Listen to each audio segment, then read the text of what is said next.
बिस्मिल्लाहिर्रहमानिर्रहीम नहमदुहु व नुसल्ली अला रसूलिहिल करीम अम्मा बाद फ़अऊज़ु बिल्लाहि मिनश शैतानिर रजीम बिस्मिल्लाहिर्रहमानिर्रहीम। आज का हमारा सबक है तजवीद यानी सेहत लफ्ज़ी और उसकी हैसियत। ये है आज का हमारा सबक और आज का हमारा टॉपिक।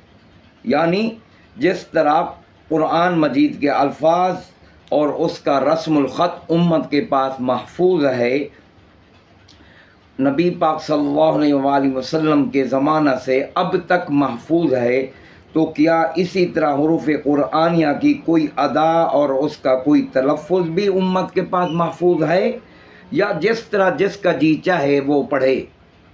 इसी तरह उलमा इस्लाम ने जिस तरह कुरान मजीद के मानी मतालब की हिफाजत की गर्ज से बहुत से उलूम मुदव्वन किए हैं, जैसे इल्म नाहव, इल्म सर्फ, लुगत, अदब वग़ैरह, तो क्या उन्होंने इसके अल्फाज की, कुरान मजीद के अल्फाज की सही अदा को बाकी रखने के लिए भी किसी इल्म की तदवीन फरमाई है?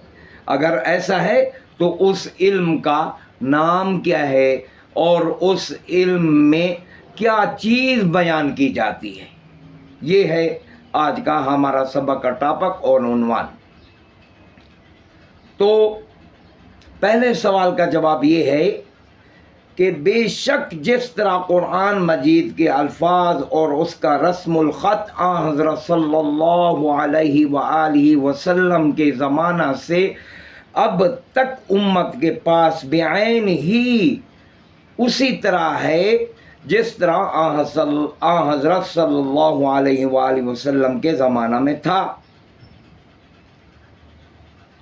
इस बात की कतन इजाज़त नहीं है कि जो शख्स जिस तरह चाहे कुरान मजीद के हुरूफ कलमात को अदा करे, इस बात की इजाज़त कतन नहीं है, बल्कि वही अदा वही सही और मोतबर समझी जाएगी जो हज़रत सल्लल्लाहु अलैहि वसल्लम से साबित है, और जिस तरह आप सल्लल्लाहु अलैहि वसल्लम ने सहाबा रिज़वानुल्लाहि ताला अलैहिम अजमाइन के सामने तिलावत फरमाई, और जिस तरह कुरान मजीद के वही माना और मतालिब सही समझे जाएंगे जो हज़रत सल्लल्लाहु अलैहि वसल्लम और सहाबा इकराम रिज़वानुल्लाहि ताला अलैहिम अजमाइन से मरवी है।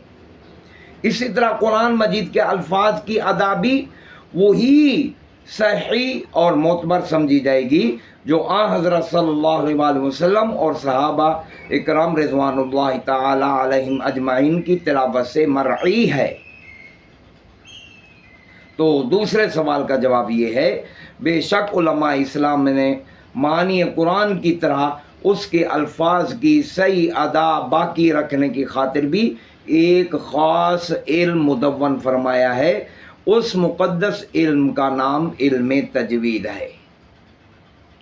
बस जिस तरह कुरान मजीद के सही मतालिब तक रसाई हासिल करने के लिए इन उलूम का जानना ज़रूरी है, यानी सर्फ, नहव, लुगत, अदब का जानना ज़रूरी है, इसी तरह कुरान मजीद के हुरूफ व कलमात की सही तौर पर अदा करने के लिए इल्म तजवीद का हासिल करना भी नहायत ज़रूरी है, और मेरे बयान भी इस सिलसिला की एक कड़ी है। तो अब रहा ये सवाल, तजवीद की किताबों में बयान क्या चीज़ की जाती है? तो तजवीद की किताबों में वो कवायद, वो ज़वाबित, वो कानून बयान किए जाते हैं जिनके याद कर लेने से और कुरान मजीद की तिलावत करने के वक्त उन पर अमल करने से अल्फाज कुरान की अदा सही हो जाती है। ये चीज़ इल्म तजवीद में बयान की जाती है। इल्म तजवीद में ये चीज़ बयान की जाती है, वो कवायद, वो ज़वाबित, वो कानून बयान किए जाते हैं जिसके याद कर लेने से और कुरान मजीद की तिलावत करने के दौरान उन पर अमल करने से कुरान मजीद के अल्फाज व कलमात की अदा सही हो जाती है, और अजमी लोगों का तलफ़ुज़ भी उन खालिस अरबों जैसा بن جاتا ہے جن کی زبان میں قرآن مجید نازل ہوا تھا، یعنی نبی پاک صلی اللہ علیہ وآلہ وسلم۔ اور تجوید کی غرض و غایت بھی یہی ہے کہ حروف قرآن یا کو صحیح طور پر پڑھنے کا طریقہ آ جائے، یعنی ہم اجمی لوگوں کا تلفظ بھی ان خالص عربوں جیسا بن جائے جن کی زبان میں قرآن مجید نازل ہوا ہے، یعنی نبی پاک صلی اللہ علیہ وآلہ وسلم۔ واللہ سبحانہ وتعالی اعلم وعلمہ اتم۔ یہ ہے آج کا ہمارا سبق۔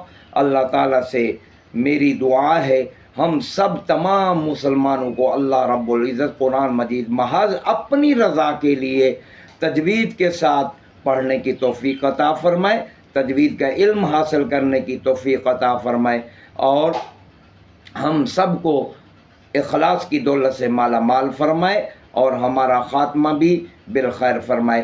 وصلی اللہ تعالی علی خیر خلقہ محمد وآلہ وصحبہ واہل بیتہ وذریاتہ اجمعین برحمتک یا ارحم الراحمین۔